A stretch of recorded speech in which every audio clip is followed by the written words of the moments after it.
Good evening, everyone. Thank you for having me. It's such a heavy responsibility over my shoulders. Many people think that I'm the savior. Many people think that I'm an angel, and many think that I'm the devil. And I don't know who to believe. I'm just a very simple individual, and I have a story. I have been in a big fight against many forces that tried to steal my freedom. And I had to fight so hard for my freedom. I went against the flow of my own society, which many considered me as a traitor. And I don't blame them. They have a reason. Because I went against the interest of the tribe. And I thought that the higher interest of humanity was and still more important. If we have to choose between the interest of the group, the family, or the higher interest of the collective consciousness, I think the individuals must choose the higher interest of humanity. So this is basically my case, and I'm not here to defend myself or to build my case. I'm here to communicate with you within the best of my ability of the true nature of Hamas. Because we have a problem. We have division, and there are many accusations.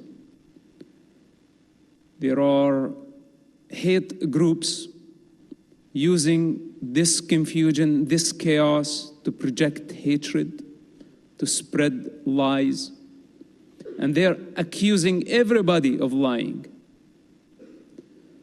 So basically, tonight, I will use this energy, this opportunity, where we can focus on the facts on the ground to be able to see things for what they are.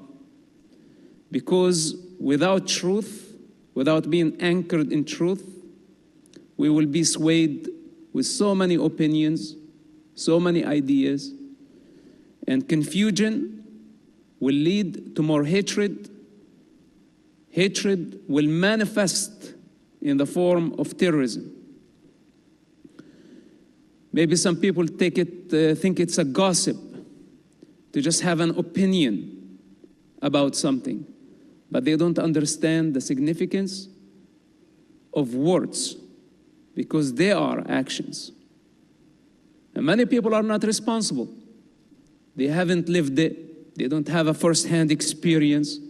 It's a second-hand knowledge. All of it is borrowed. And there is only one way to know the truth: to experience it.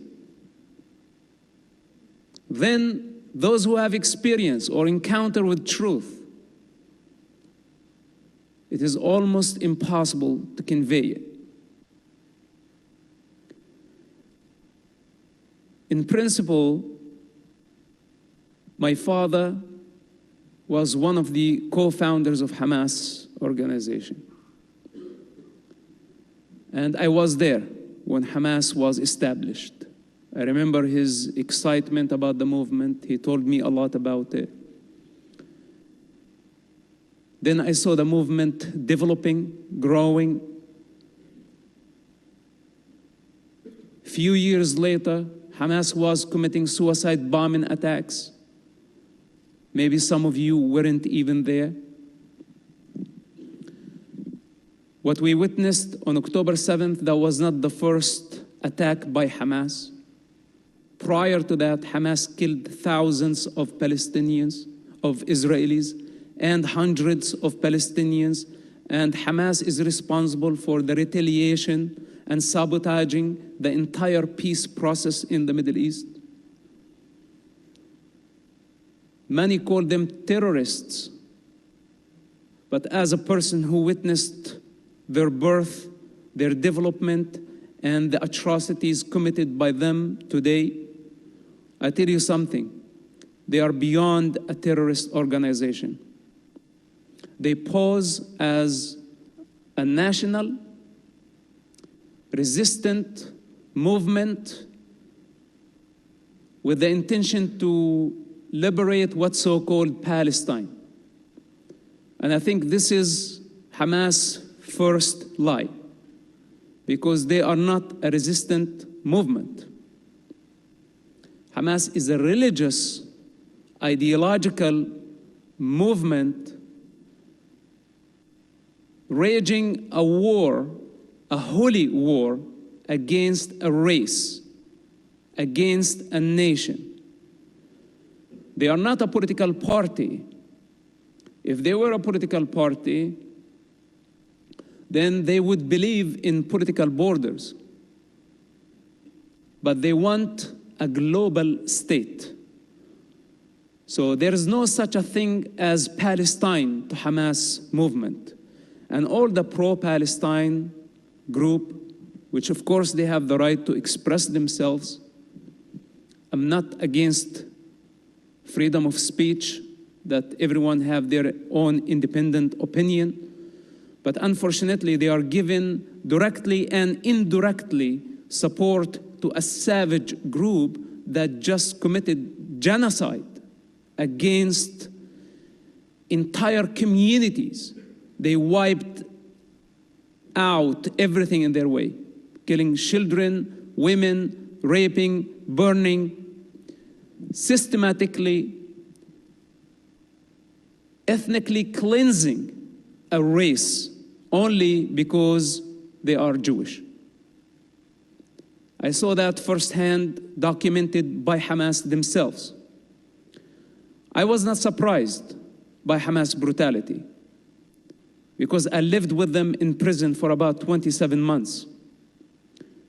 And if you want to get to know someone, spend with them time in prison for 27 months. They tortured Palestinian people, and that was in Israeli prison, because Hamas had suspicion that some Palestinians gave information to the Israeli intelligence, so they didn't know who was, and they tortured many people in the process. During the time I was spending in prison, especially the first imprisonment, dozens were killed and tortured on the hand of Hamas. But October 7, that was completely different. What they did was, or could be, the worst crime in our modern day. And of course, when people see the war victims happening in Gaza, the free world also don't like to see bloodshed. And people are having a hard time, which side do I take? Is it Palestine or Israel? And of course, we took sides and we created division. But are we seeing things for what they are? Are we seeing Hamas for what it is? A radical, religious movement with global ambition that does not value the human life, that does not respect anything that is different, does not believe in dialogue, does not believe in democracy, does not believe in any philosophy or constitution outside of Islam, outside of Quran. Very narrow-minded people, but in the meantime, very dangerous. On the other hand, we see the democratic model of the State of Israel, a very creative and productive nation that has contributed so much to life. Israel has been extending its hands to the region for more than 70 years, since its establishment, trying to build bridges of understanding, to build peace with the Arab nations. But the Arab nations insisted since 1948, since the establishment of the State of Israel, to annihilate the State of Israel first, before they establish an Arab state. The international community offered the Arabs to build an Arab state side by side the state of Israel back in 1948. But the Arabs refused. They came back in 1967 with the intention to annihilate the state of Israel, and they failed. Israel was extremely outnumbered by the Arabs. Hundreds of millions of Arabs surrounding the state of Israel, newborn, very small state. And when they lost the war, Israel controlled the West Bank, Sinai, and the Golan Heights. Since then, the Arabs have been trying so hard to destroy the state of Israel. 95% of the wars between Arabs and Israel were initiated by Arab countries against Israel, where Israel is always at defense. So we have a big problem. And we cannot just take sides without educating ourselves on what's really going on. Because if we end up supporting savages who just committed genocide, not just a terrorist attack. A terrorist attack usually is committed by a terrorist organization with political hatred. This is what motivates them. But to go and ethnically cleanse more than 20 communities, killing everything in your way, and everything is documented. This is what Israel suffered on October 7th. And this cannot be compared to the war victims in Gaza. And we cannot compare it by saying, okay, we have here 1,500 victims, and there we have 10,000 victims. And by the way, all Hamas statistics, not to be trusted. None of their statistic is accurate. And many of their footage came from Syria. Old videos taken in the Syrian civilian war that they say this is from Gaza. And many of it is fake because this is their propaganda. And who to blame? The free world started to blame Israel for the war victims in Gaza, but no one is condemning Hamas for taking their own people as human shields. And of course, in my case, I'm not surprised because even my own father, when he had to choose between Hamas and his oldest son, he chose the ideology. He sacrificed me. He told the whole world, you can kill him. I am not his father, and I will not come after you. So if you want to ask me about how Hamas actually, how much they care about children, their own children, Golda Meir at some point said, when Arabs love their children more than they hate us, there could be a chance for peace.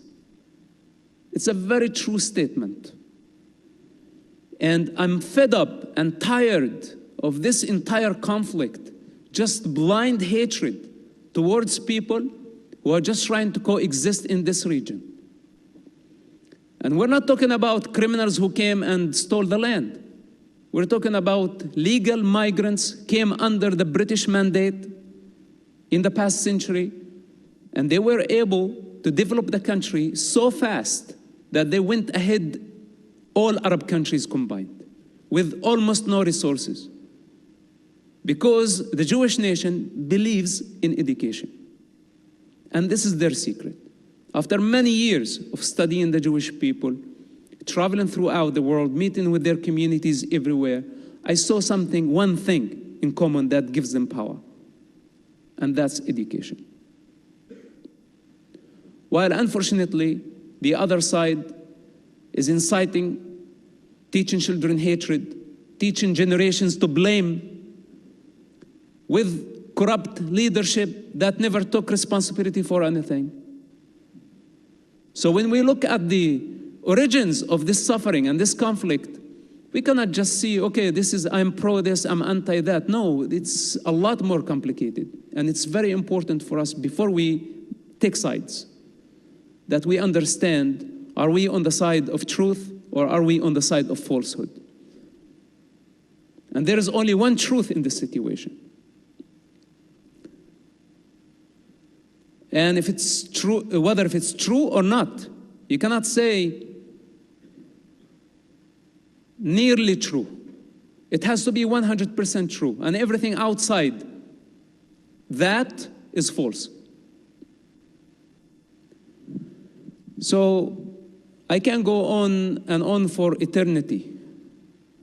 It's very important to understand before I finish this introduction, and we can move then to questions and answers. And I would like to communicate with you directly to see what's on your mind.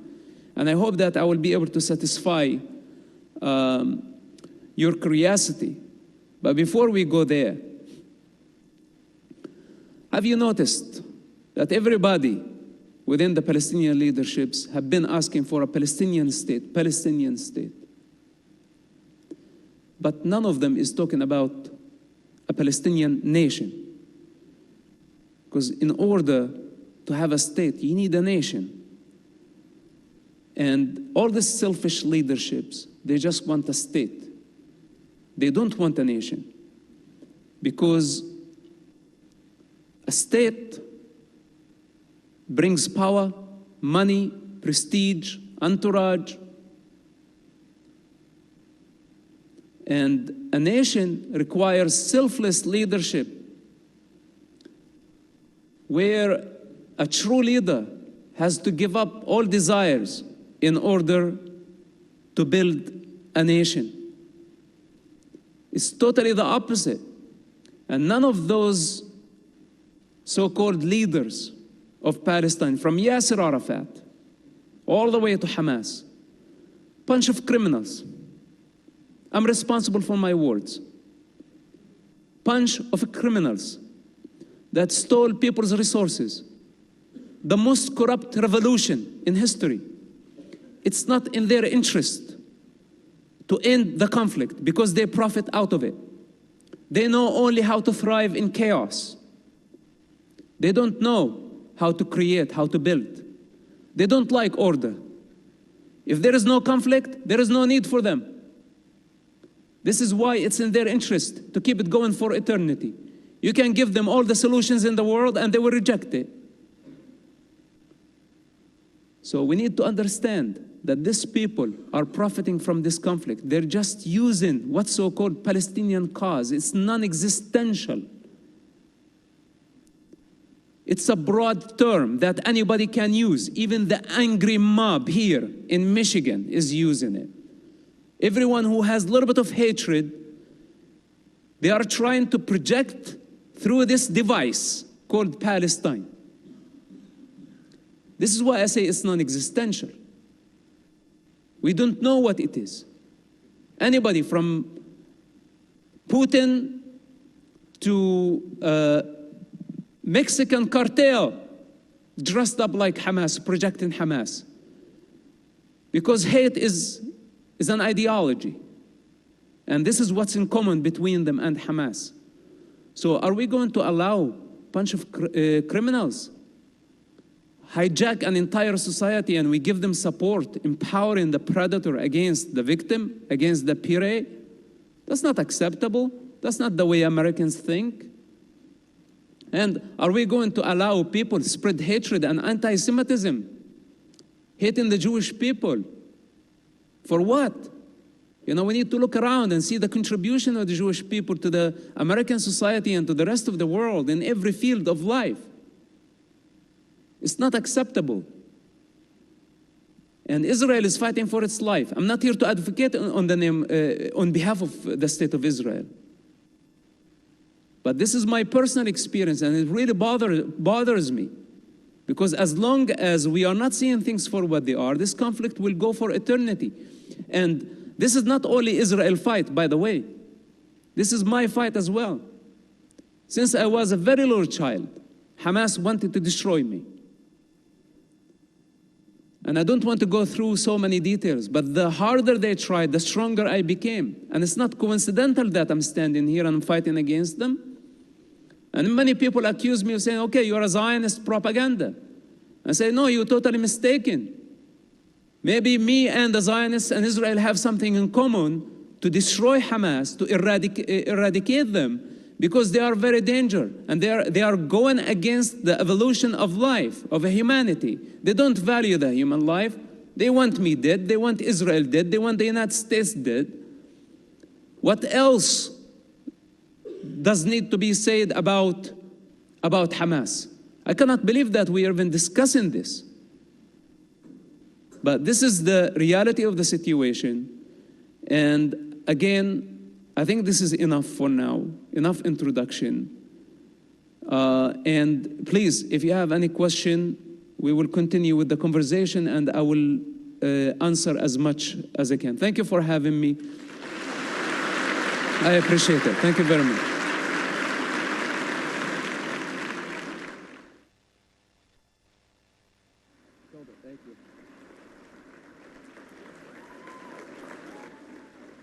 Thank you. Thank you. Thank you. Please. Please. Thank you. Thank you. Mosab, thank you so much. That truly was amazing. And now the program will continue with the fireside chat between Mosab and Ted, which will be mediated by Max Katz. Thank you.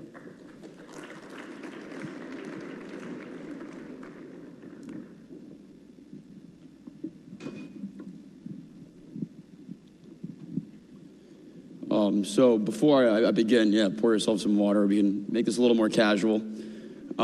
Feel free to talk off each other as well. I have some questions, but no one really wants to hear me speak. So this is something you guys touched on a little bit, but I wanted to take it a step further and apply it a little bit more to campus. So campus discourse right now regarding the events on and after October 7th have been marked by widespread use of terms like genocide, apartheid, and European settler colonialism, and we touched on that, the both of you did. In large respect, these terms have been propagated from the top down, from members of Congress to university administration, to professors and GSIs, and even students on campus. So can you both first elaborate on how Israel is not, or I mean, maybe is, but it's not, a genocidal regime, an apartheid state, and a product of European settler colonialism, but more importantly, as we are here today, because there is a vote, it indicates that many students do believe that Israel is those things. So how do we engage in productive conversation with those students, and is it even worth trying in some respect?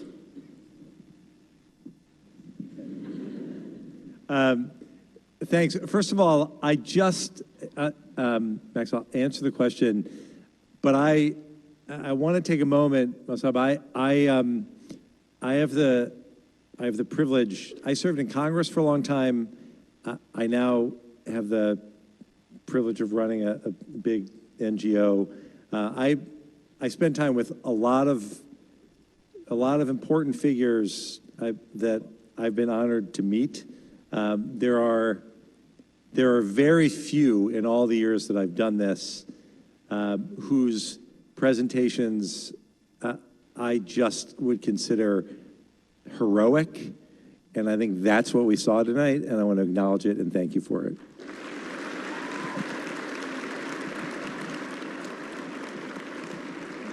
And I'll quickly touch on this again. I mean, we talked about what's in this resolution. You can't be a settler if there's been a connection to the land for 3,000 years.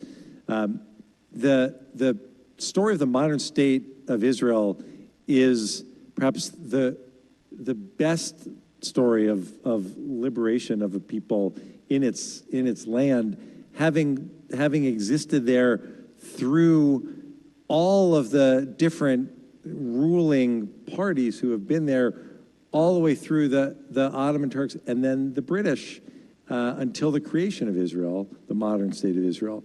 I think it's important to remember that. I think it's important just in terms of genocide. Look, I talked about that before.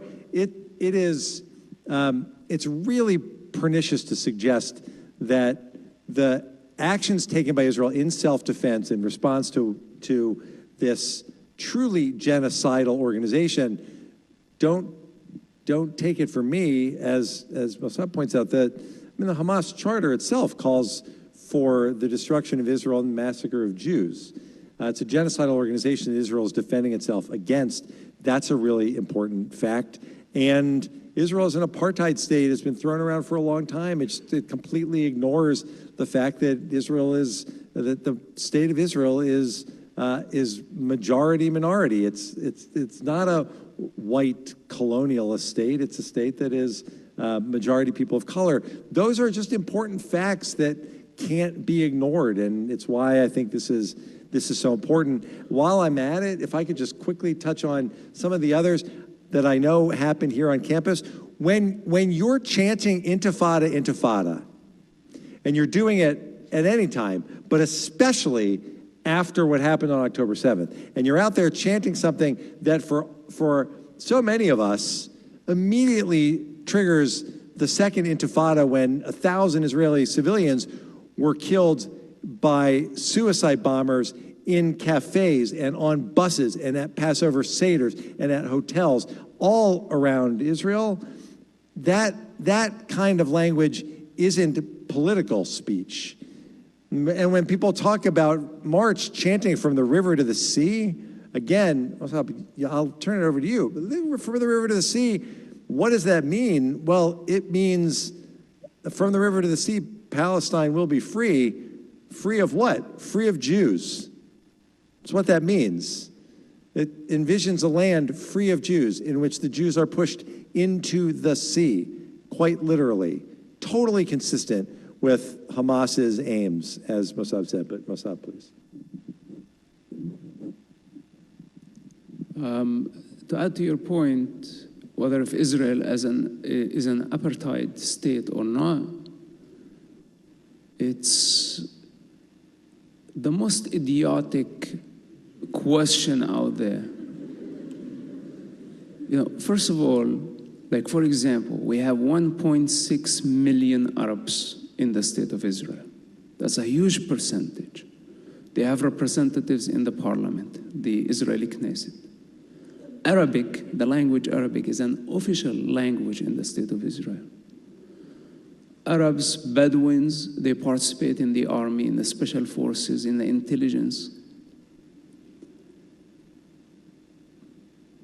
And hate is a crime against minorities in Israel. And it's not only Arabs are minority in Israel.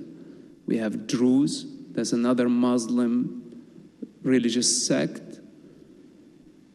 We have Christians. People practice yoga. There are all type of, literally, you go to Tel Aviv, you'll find thousands of people doing yoga all at once. The Israeli kitchen is from every corner in the Arab world, from Morocco to Yemen to Iraq. And there's so many also Jewish people who came from Arab countries. They were forced to relocate after the establishment of State of Israel. They were kicked out of the Arab world. You rarely find a Jewish community in the Arab world. And all these hundreds of thousands of Jews lost their property, everything, and they had to come to Israel. So they brought with them a lot from the Arab culture. They're part of the Middle East, fundamental part of the Middle East, and they can coexist. In fact, many of them are more Arabs than the Arabs themselves, with a much better understanding of life. So to say that Israel is an apartheid state, it's untrue, unfair, and very offensive to the Jewish people. Israel is pro-life. It's a civil constitution where every minority is protected.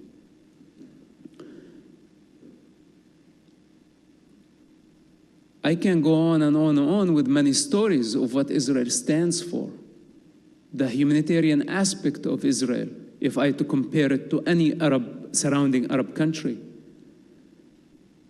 So to vote on such a thing and to have it sponsored by the dean of the State of Michigan University, I think this is, it was very hard for me to believe it, because it's very similar to something like, how about we vote on rape also? Why not?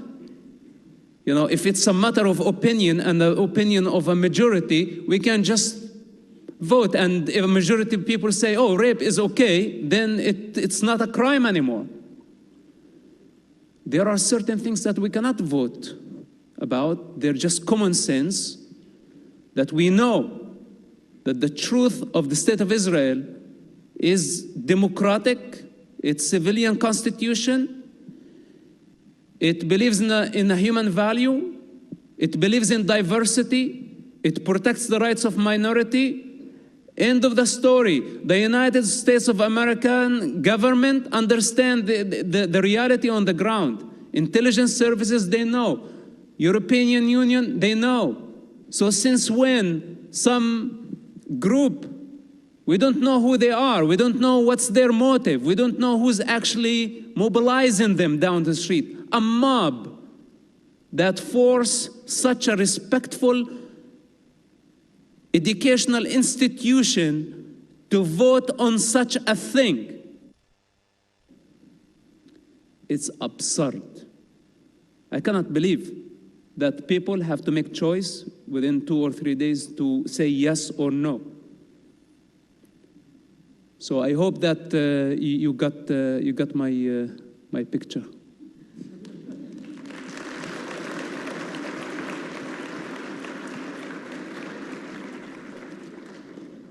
Thank you both for that, Congressman and Mosab. I think what a lot of students on campus are struggling with is that many students do believe these things, and so they are not only in our classes, but maybe our friends and our roommates.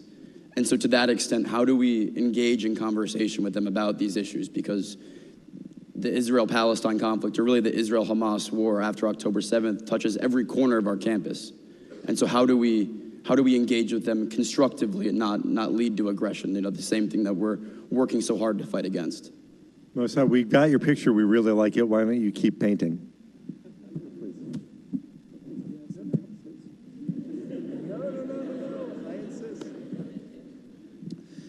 Well, I think dialogue. This is what we need. In fact, tonight, I would have been a lot more comfortable if I had an opponent from the what's so-called pro-Palestine movement. And I called them out for a debate, because I think dialogue is the best way. It's not being angry, and it's not projecting hatred towards a minority. It's through dialogue. If they really believe in their truth, then it's better that they sit and let's talk about it. And I invite all of you to talk to them if they are willing to listen. And many people are in denial, and it's very hard to rationalize with them. You know, like Israel hit a dead end with Hamas because Hamas does not believe in dialogue. Hamas did not want to drop their idea to destroy the state of Israel. So how can you sit down with such a group who wants to annihilate you? In principle, if they believe in your existence, then you can sit down with them. It's why democracies should never negotiate with terrorists. This is a principle. Why? Because terrorists don't believe in dialogue, don't believe in the foundations of democratic model. Hence, democracies don't legitimize terrorists by sitting on a negotiating table, because you can never satisfy their ambition as long as they use violence to achieve their political agendas. So this is what makes us different. And this is how I would like it to be in the United States. Now, I left a region full of bloodshed because they don't have dialogue. This is what makes the United States of America superior. Because even though I have different opinion than yours or than theirs, we figure it out through dialogue, through democracy, through voting, through election, on solid foundations, and the common sense that we all agree on. So this is what I invite everybody, that we never lose our sight. Then we become violent, then it becomes hate crime, then it becomes mass shooting at some point. We don't want the United States to become a Middle East. Please don't do that. Look, there is a lot to agree on if people are willing to engage in dialogue. But as Mosab said, if your view is that Israel has no right to exist, that calls for the destruction of Israel and the massacre of Jews is something that should be tolerated, if not celebrated, there's no room for constructive dialogue. That's not where most people are.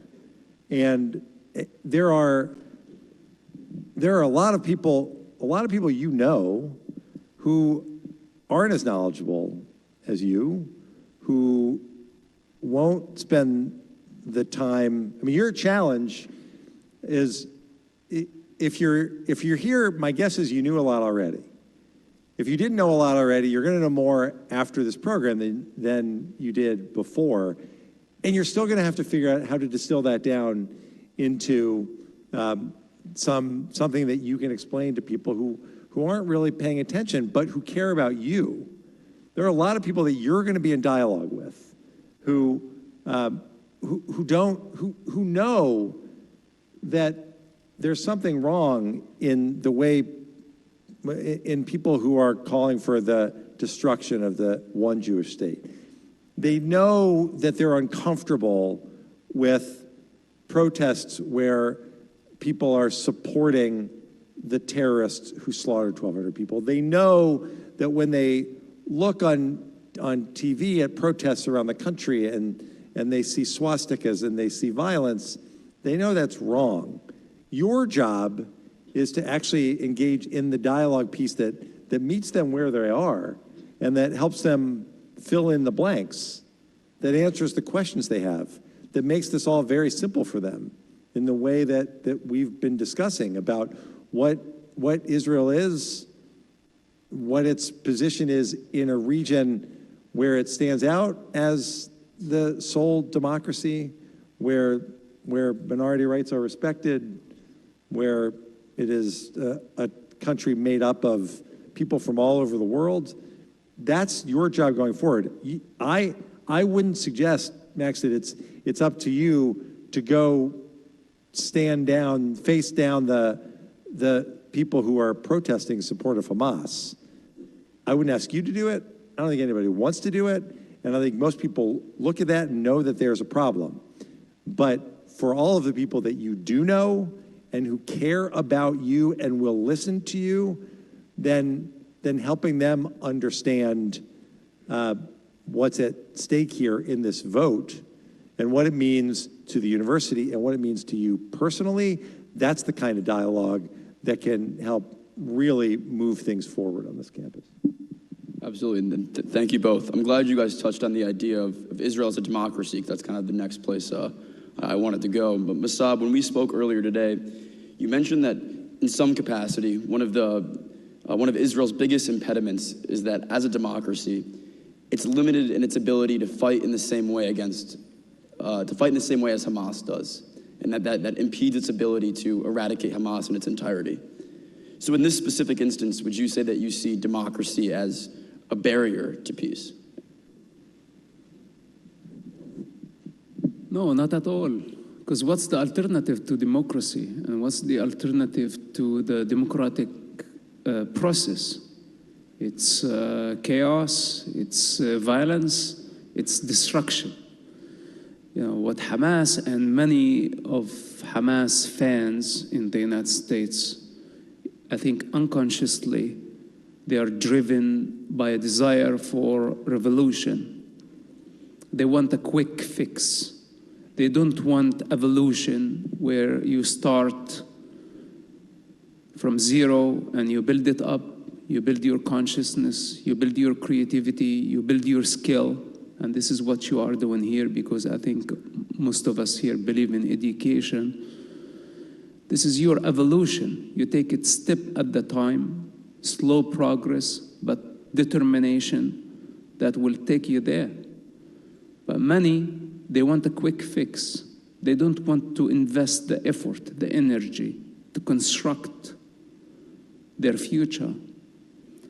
So when they look and they see that they are lost, now they are looking for a revolution.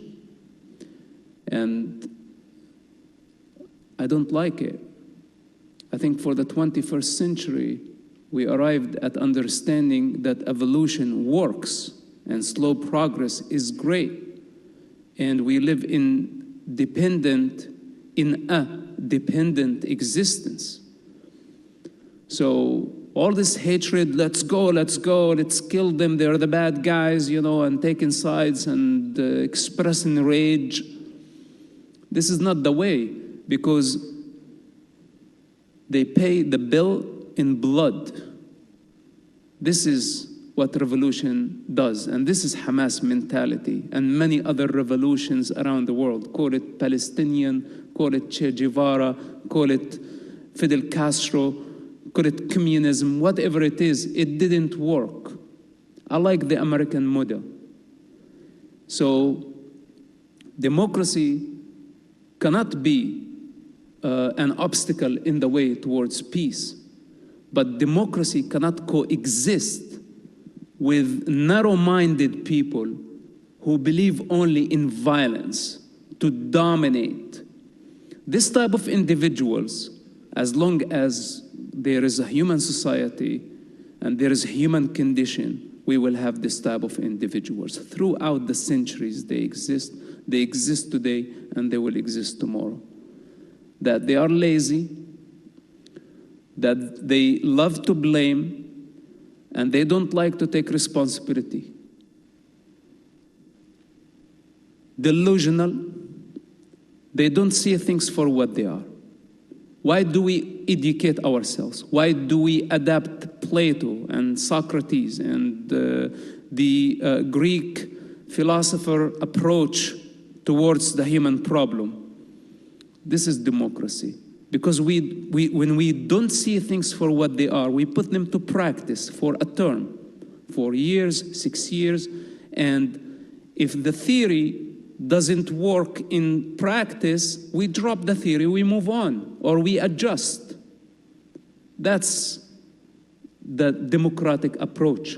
And I prefer this because the alternative means chaos, violence, confusion, hatred, where nobody is safe to go anywhere.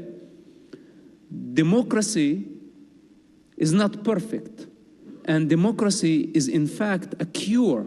It's like a medicine for something called the human condition, that we don't see things for what they are.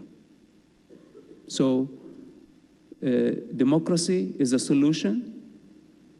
It hasn't solved the human condition or the human problem, but I prefer a climate where democracy is dominating, not a bunch of savages who want to dominate, have limitless lust to dominate territory, humanity, power. There is no room for this type of individuals, and I think all democratic models around the world, in the United States, in Israel, and in Europe, wherever they are, should be united, fighting united against any savage group to prove them wrong, that humanity is united against this type of narrow-minded people, radical savages who want to destroy, steal, and dominate. It's not acceptable. So democracy isn't the problem. Democracy, in my opinion, is the solution for this type of situation. And what does democracy give you? It doesn't make it harder. It's the answer. And this, what's happening right now, is it's a moment that requires moral clarity, something that we're too often uncomfortable talking about. But this is democracy on the one hand, and exactly what Mosab said, the violence and the chaos and the hatred of another entity. This isn't This isn't a democratic debate about what's happening. This is a democratic state in the state of Israel, and it's a terror entity that runs Gaza, that has sown fear among its own people, that has taken the billions of dollars that have come into Gaza, meant to take care of the people of Gaza, used instead to build these terror tunnels, and the command centers underneath Gaza, the places where the terrorists go to hide while they take the civilians and they put them in harm's way so that they can sacrifice them because they think that more dead Palestinians will help their cause across the world. That's what's happening there. Contrast that with what happens in a democratic state. In the democratic state of Israel, instead of the hatred and the violence, you see a country that where women's rights are valued and prized, where LGBT equality is valued and prized and recognized. You see a country that is leading the world in combating climate change. You see a country that is the first on the ground anywhere in the world where there's a humanitarian disaster, providing relief to whatever that country is and whoever its people are. This is what happens in democracy, and if it sounds like those are that I'm just ticking off a bunch of progressive issues, well, you're darn right I am, because the one thing that should be clear to everyone is that whenever anyone on this campus or anywhere else tells you that you're not welcome in their progressive group, fighting climate change, fighting for LGBTQ equality, fighting for women's rights, fighting to address whatever the challenges of the day are, if they tell you you're not welcome there because you believe that efforts to dismantle the Jewish state are outrageous and anathema, they're completely inconsistent with who they are as progressives. If that's what they tell you, then the answer is, in a democracy, you look them in the eye and you tell them that standing on the side of an entity in which all of those values that they claim to prize, that are so important in America and that are so important in Israel, but are violated and crushed every day, if that's who they're supporting, there is nothing progressive about that position at all, and you should proudly say that to them, and you should demand that they actually explore what the facts really are. And so you guys touched on the idea of peace, and that is the central goal of a democracy. And so, Mosab, in your book, Son of Hamas, you discussed that part of the reason you defected from Hamas was in large part due to this ideology of murder and murder as a political weapon and as a tool. And to that end, a few weeks ago, you were on Piers Morgan Uncensored, where you said that war is the only way quote, war is the only way to move toward peace between the Israeli government and the Palestinian people. And so to that end, how do we, as Americans or as supporters of Israel, advocate for war, knowing that might and will likely only bring more loss? Many people are mistaken if they think you can achieve peace all the time through dialogue. When dialogue, negotiations, reason, rationality come to a dead end, then there is nothing left but the use of force. For 17 years, Israel extended its hand to Hamas, the international community, especially the United States, encouraging Hamas to drop their idea of annihilating the state of Israel. It was the condition that you cannot be part of the peace process without dropping your idea to annihilate a race. And Hamas could not do that, to accept Israel's right to exist.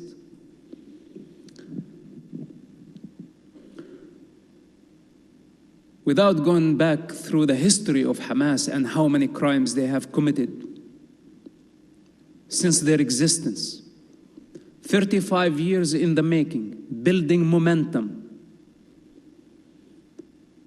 And on October 7th, they committed a genocide.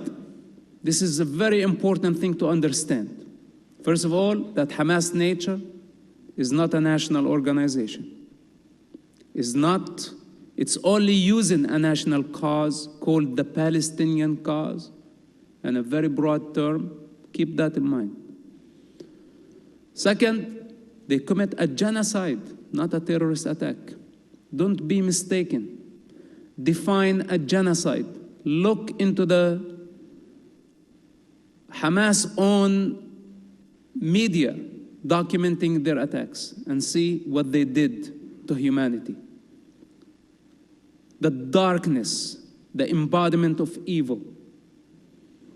Then it did not stop there. They escaped after their crime, and they took an entire society, the Gazan people, as human shields. So Hamas' first crime was committing a genocide against the race. Then they took human shields. Children, women, building bunkers, tunnels under hospitals, schools, using schools, mosques as missile launching pads. This is their second crime. The third crime against humanity. They kidnapped infants, children, women, elders, took them hostages with a demand to release mass murderers. You saw the infants, you saw the children. How can anyone with consciousness still believe that this is a political issue? Anyone who sees things for what they are, he say or she say no to this. You are swapping or exchanging infants, babies, with monsters who have blood on their hand, spending 100 years supposed to be in prison. They want these terrorists, those savages, back on the street. This is why Hamas took hundreds of hostages. This is their third crime. Multiple crimes against humanity done simultaneously by the same savage group, and we're still debating whether they are okay or not okay. So Israel was left with no other choice but to use force. And force is the last resort. Philosophers in the East and in the West, enlightened avatars, validated the use of force when all other means fall. And in this case, in Hamas' case, there was no way around it but to use the force. There are civilian casualties, but their blood is on the hands of Hamas and on the hands of Hamas alone. Because Israel warned the civilians of Gaza to evacuate.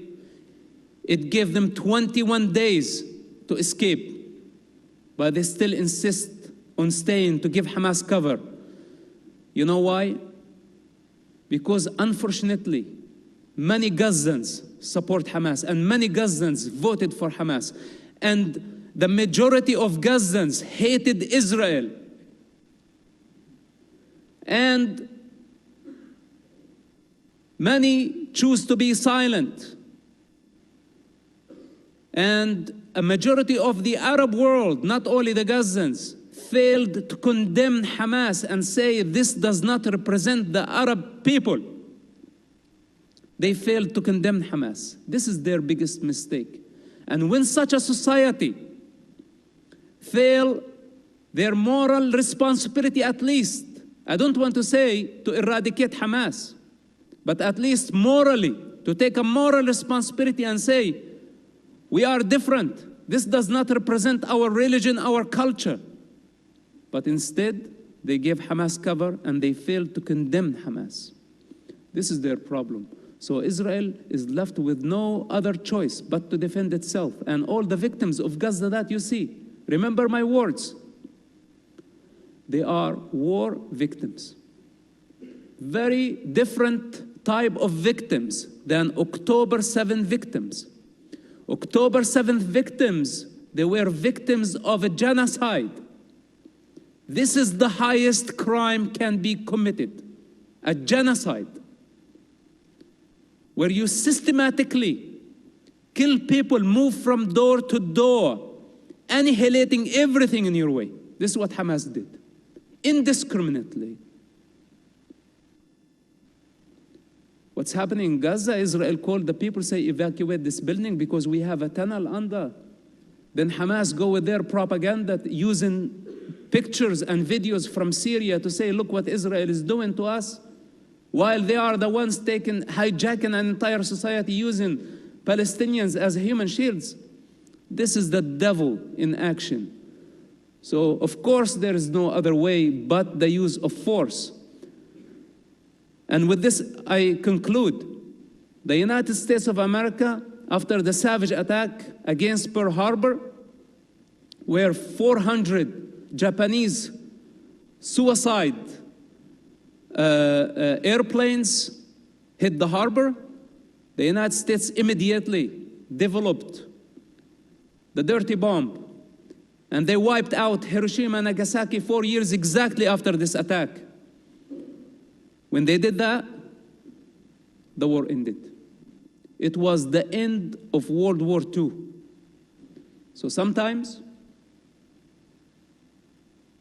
some of us, could be one of us, would have to take the responsibility to drop a dirty bomb somewhere in order to stop the war from spreading. Because when a majority of people agree on violence, validate violence, justify genocide, and think it's a point of view to become a Nazi, in this day, it all begins with killing Jews. This is what happened last century. And Nazism, many thought of it as a point of view. And now history is repeating itself. And even in the middle of our educational institutions, we've been invaded by Hamas ideology, by the name of Palestine and by the name of revolution. Who cares? Antisemitism is Nazism, and it's rejected. It should be rejected on this campus, should be rejected everywhere in the United States. The United States should be the last country that allow this type of mentality to express itself, because Nazism is not a point of view. It is not. And we will never validate savages. So basically, Israel had no other choice but to use the force, and war is ugly. In war, people die. This is why Hamas should have not started this war from the beginning. They dragged all of us into this situation. But what I know for sure, that Israel will end this war. Whatever it takes, we have to eradicate them.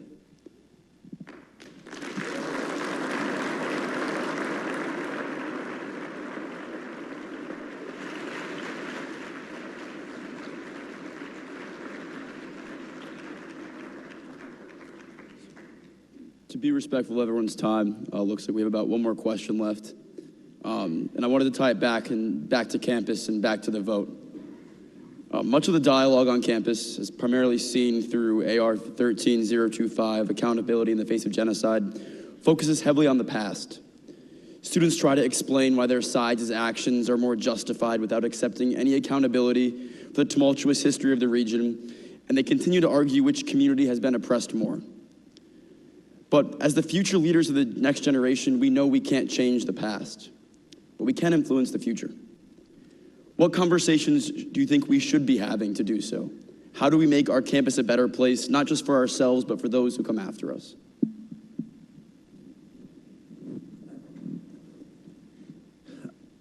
I don't think it means not talking about the past, but I think perspective is helpful, and perspective in this region in particular. When when having a conversation about the Middle East, it's really helpful as you have these conversations to try, you want to shape the future, it's really helpful to widen the aperture of the lens. It's really important to look at Assad slaughtering 600,000 of his own people in Syria and asking where the attention of the campus was then. And how do we work to make sure that we're focused on the actual atrocities that are happening in the region? The same thing is true, we should ask about Yemen and the hundreds of thousands of civilians who died in Yemen. And we should ask, where are the same people who claim to be so interested in the oppressed, who are turning away from China's ongoing repression of the Uyghurs? And where are the people who claim to care so much about the rights of free speech? Where were they as Egypt was rounding up journalists after what happened there and throwing them in prison? If we're going to shape a positive future on this campus, it requires that we understand the facts about what's happening in this situation. And I think everyone will leave here with a much deeper understanding of that. But it also requires understanding the obsession that those who are responsible for this resolution have, the obsession with Israel, the obsession with Jews, and the refusal to recognize that there is a bigger world that this campus should be focused on, that there are real abuses that are taking place and that have taken place when too many have been silent. If we're going to think about what the future of this great campus looks like, it starts with that.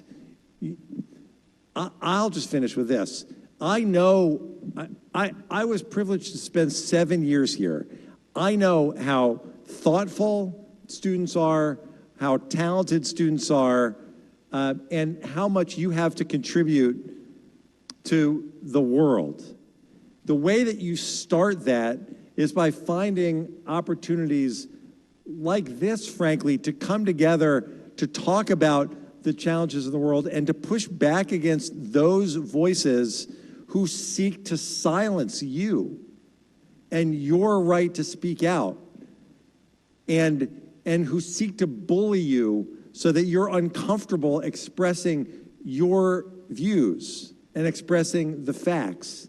The best thing that you can do to shape the strong future on this campus is to make sure that every person that you know in all of your classes, in your fraternities, in your dorms, that every one of them understands that this vote this week is actually about the future and the kind of campus that this is going to be, and whether everyone's voice is going to be respected.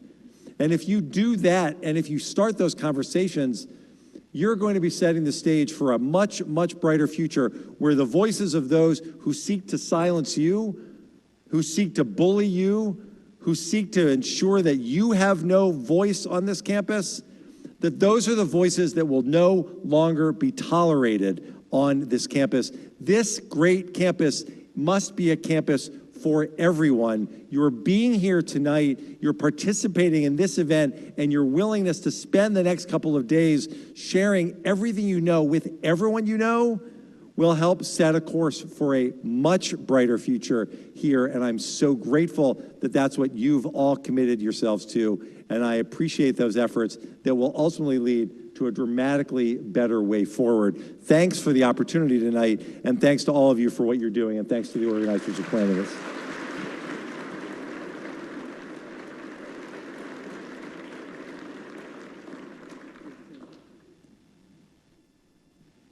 All right, Mosab, you want to say anything else before we wrap up?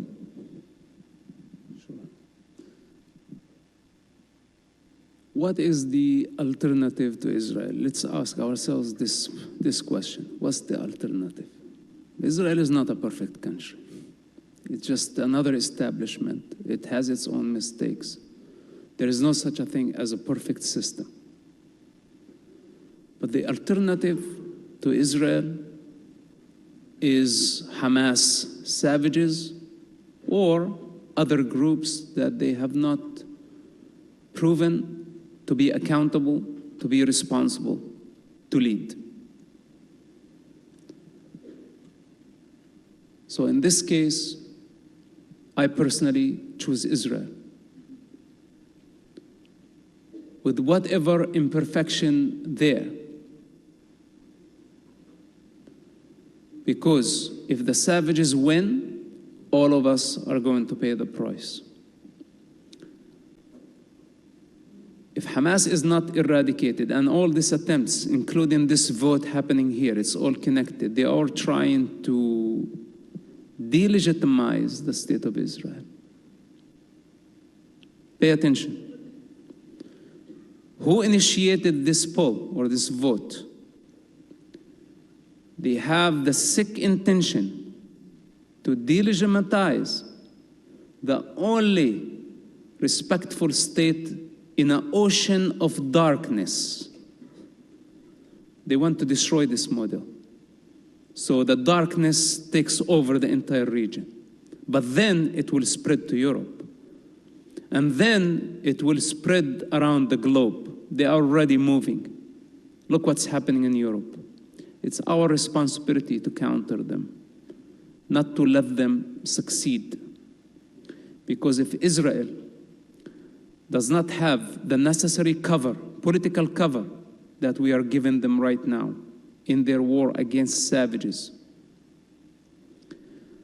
and if Hamas is not eradicated completely in Gaza, we will open the gates of hell everywhere. Because we will encourage many other terrorist groups, not only terrorist groups, could be also criminal groups in Mexico, cartel, drug groups.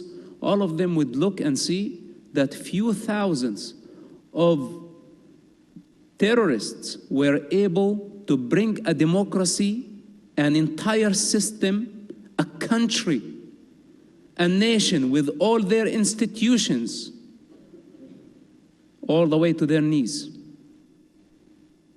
And how many hate groups out there that would love to sabotage so many democracies and so many systems? So do we want to let Hamas win in Gaza and then open the gates of hell? Or instead of all these attempts to delegitimize the state of Israel, we say no. At least it's a democratic system. It's not perfect. Yes, they make mistakes. There is corruption, whatever it is. It's just another country. But at least it believes in dialogue. It's accountable. It has elections. And most importantly, we can negotiate with them. We can talk to them. We can reason with them. We can pressure them. But Hamas, nobody can. So with that said, let them conspire. This is what they are doing in the dark rooms, conspiring, bringing such a vote to a respectful university. It's a wicked act. It should have not been adapted by the university from the first place. But this is how they creep, slowly. So with that said, keep in mind, Israel is not our enemy in this case. The savages are. And all the forces trying to give them a lifeline, we're not going to allow this to happen. And I hope that they fail, and I hope that the savages will be eradicated. Thank you very much, and God bless.